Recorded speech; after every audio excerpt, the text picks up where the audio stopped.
కరీంనగర్ వినియోగదారుల సంస్థకు సంబంధించి కానీ లోక్ సత్తా వ్యవహారాలకు సంబంధించి కానీ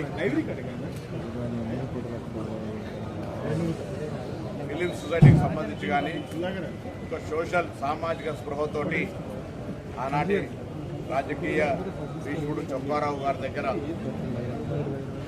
అనేక సందర్భాల్లో సహవాసం ఉన్నటువంటి శ్రీనివాస్ గారి విగ్రహావిష్కరణ సందర్భంగా వారికి నివాళులర్పిస్తూ ఈనాడు కూడా అవినీతికి వ్యతిరేకంగా నీతి నిజాయితీకి మారుపేరుగా సమాచార హక్కు చట్టం వినియోగించుకుంటూ అనేక సందర్భాల్లో ఇటు ఫిలిం సొసైటీకి సంబంధించి కానీ అటు కన్స్యూమర్స్ కూడా న్యాయం జరిగే విధంగా పోరాటం చేసిన శ్రీనివాస్ గారికి నివాళులు అర్పిస్తా ఉన్నాం.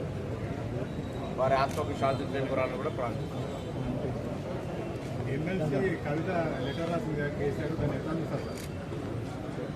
అంటే గతంలో తెలంగాణ సగటు మనిషికి ఉన్నటువంటి అనుమానము కాంగ్రెస్ పార్టీ చేస్తున్న ఆరోపణలకు బలీయంగా నిజ నిర్ధారణ జరిగేటువంటి విధంగా ఈరోజు కవిత గారి లేఖ ఉంది. కవిత గారు అడిగిన ప్రశ్ననే కాంగ్రెస్ పార్టీ టీఆర్ఎస్లోని కొంతమంది గత 10 సంవత్సరాలు కేంద్రంలో బీజేపీ, రాష్ట్రంలో టీఆర్ఎస్ పార్టీ ఉన్నప్పుడు వారితో స్నేహపూర్వకంగా ఎందుకు ఉన్నారు, ఇది మంచిది కాదు కదా, ఇంత పెద్ద ఎత్తున కేంద్రము రాష్ట్రానికి అన్యాయం చేస్తుంటే కూడా లేదా దేశవ్యాప్తంగా భారతీయ జనతా పార్టీ చేస్తున్నటువంటి తప్పులను అన్యాయాలను ఎందుకు ప్రశ్నిస్తలేదు కేసీఆర్ గారు అని కాంగ్రెస్ అడిగితే రాజకీయం అన్నారు. ఇలా కవిత గారే అడుగుతా ఉన్నారు, దాని మీద జవాబు చెప్పాల్సిన అవసరం ఉంది. అంతేగాక ప్రజాస్వామ్యానికి అవకాశం లేని party TRS party, BRS party. సొంత పార్టీ అధ్యక్షుని కూతురే ఒక సామాన్యుని కార్యకర్తలకు జరుగుతున్న అంశం మీద సామాన్య కార్యకర్తలకు కలవడం లేదు, ప్రజలకు అందుబాటులో ఉండడం లేదు, కార్యకర్తల కష్ట సుఖాల్లో పాలు పంచుకోవడం లేదు. అటువంటి పెద్ద సమావేశం పెట్టినప్పుడు 2001 నుంచి పార్టీలో ఉన్నటువంటి వాళ్లకు ఎక్కడ కూడా అవకాశం ఇస్తలేరు. అటువంటి వాళ్ళకు అవకాశం ఇవ్వాలి.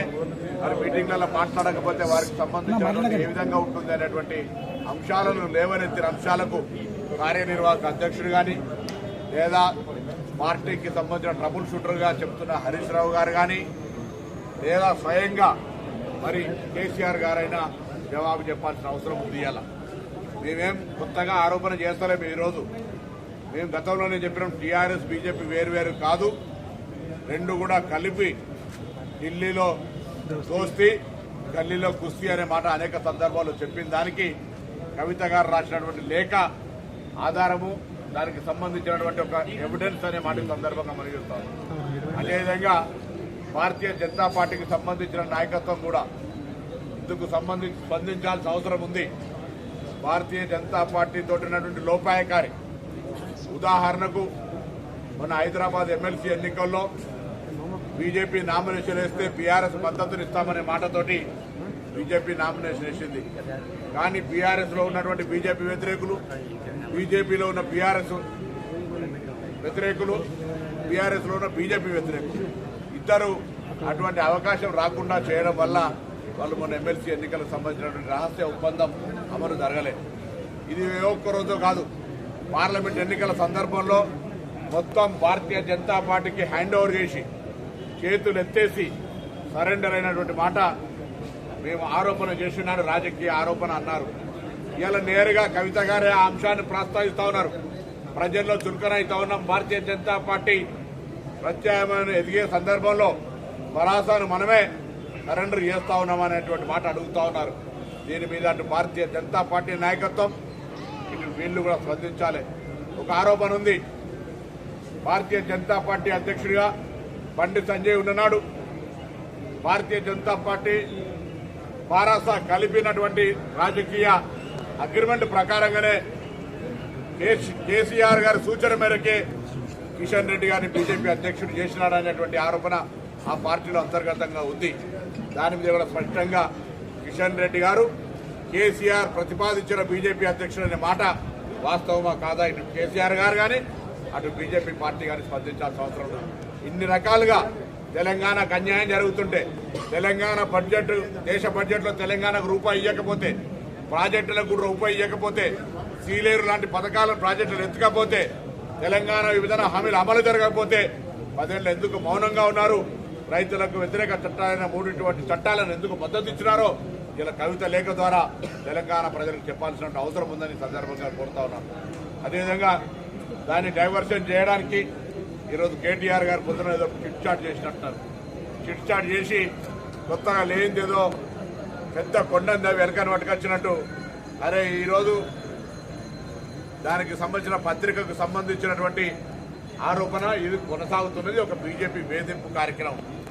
రాహుల్ గాంధీ గారు, రాజీవ్ గాంధీ గారు, ఇందిరాగాంధీ గారు, సోనియా గాంధీ గారు ఒకవేళ డబ్బులే సంపాదించుకోవాలి, రాజకీయం చేయాలనుకుంటే ఈ దేశం అధికారం మొత్తం 100 మంది ముఖ్యమంత్రుల్ని, ప్రధానమంత్రిని సైతం త్యాగం చేసి రాజకీయాల్లో ఒక 50 ఏళ్లు నిరాటంకంగా వెళ్ళిన వాళ్ళు ఆర్థికంగా సంపాదించుకోవాలనుకుంటే ఒక పెద్ద లెక్క కాదు. అటువంటి కుటుంబాన్ని అవమానపాలు చేసే విధంగా, అవహేళన చేసే విధంగా భారతీయ జనతా పార్టీ ఈడీ ఎన్ఫోర్స్మెంట్లను తమ అనుబంధ సంఘాలుగా వాడుకొని వాళ్ళను కుటుంబాలను వేధిస్తూ ఉంది. ఇది రాజకీయాల్లో, రాజకీయ వేధింపులలో ఇది మంచి పద్ధతి కాదు. దానిలో భాగంగానే ఇవాళ కేటీఆర్ గారు భారతీయ జనతా పార్టీ డైరెక్షన్ మేరకు ఇలా చిట్ చాట్ లోపల రేవంత్ రెడ్డి గారి పైన మాట్లాడుతూ ఉన్నాడు. నేషనల్ హెరాల్డ్కు సంబంధించిన విషయం మీద మాట్లాడుతూ ఉన్నారు. న్యాయం, నిజం, నిగ్గుదల పిటిషన్ ఇచ్చినారు.